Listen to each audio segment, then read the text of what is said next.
राधे कृष्णा दोस्तों, वैष्णवी वृंदावन चैनल में आपका स्वागत है। आइए आज सुनते हैं कार्तिक महात्म्य कथा का 13वां अध्याय। दोनों ओर से गदाओं, बाणों और शूलों आदि का भीषण प्रहार हुआ। दैत्यों के तीक्ष्ण प्रहारों से व्याकुल देवता इधर उधर भागने लगे। तब देवताओं को इस प्रकार भयभीत हुआ देख गरुड़ पर चढ़े भगवान युद्ध में आगे बढ़े और उन्होंने अपना सारंग नामक धनुष उठाकर बड़े जोर का टंकार किया। त्रिलोकी शाब्दित हो गई। पल मात्र में भगवान ने हजारों दैत्यों के सिरों को काट गिराया। फिर तो विष्णु और जलंधर का महासंग्राम हुआ। बाणों से आकाश भर गया। लोग आश्चर्य करने लगे। भगवान विष्णु ने बाणों के वेग से उस दैत्य की ध्वजा, छत्र और धनुष बाण काट डाले। इससे व्यवस्थित हो उसने अपनी गदा उठाकर गरुड़ के मस्तक पर दे मारी। साथ ही क्रोध से उस दैत्य ने विष्णु जी की छाती में भी एक तीक्ष्ण बाण मारा। इसके उत्तर में विष्णु जी ने उसकी गदा काट दी और अपने सारंग धनुष पर बाण चढ़ाकर उसको बींधना आरंभ किया। इस पर जलंधर इन पर अपने पैने बाण बरसाने लगा। उसने विष्णु जी को कई पैने बाण मारकर वैष्णव धनुष को काट दिया।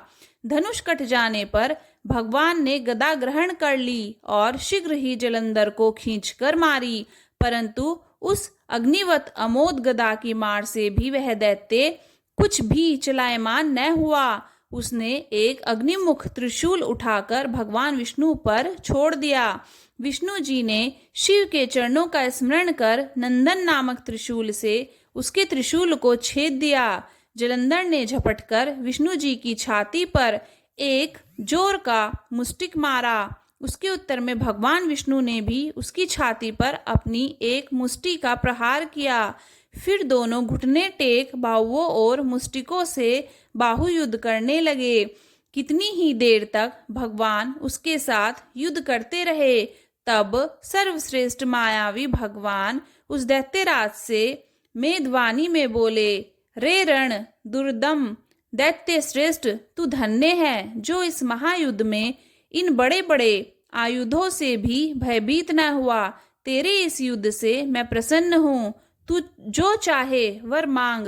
मायावी विष्णु की ऐसी वाणी सुनकर जलंधर ने कहा, हे भावुका, यदि आप मुझ पर प्रसन्न हैं तो यह वर दीजिए कि आप मेरी बहन तथा अपने सारे कुटुंबियों सहित मेरे घर पर निवास करें।